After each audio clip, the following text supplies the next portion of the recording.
I'm Andrew Durling, and I'm one of the directors of the Eastbourne Eco Action Network.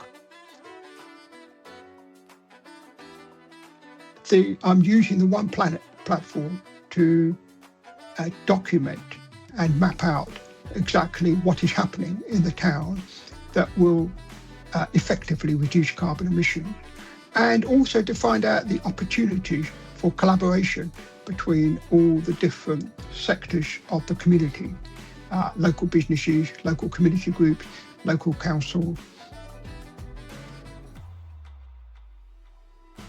The features of One Planet that I like the most is the mind mapping and the ability to quickly link outcomes to actions and indicators.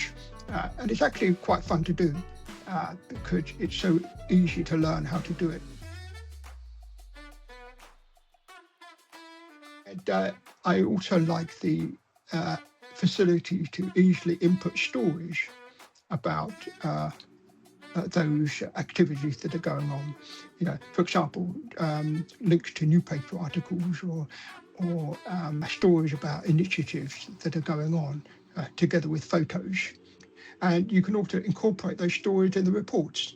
So the report can include case studies, again with photos of what is going on in the town.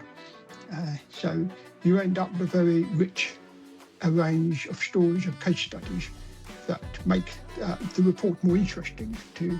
So it's not just a report full of data and statistics, it's a report that actually has the human side included as well.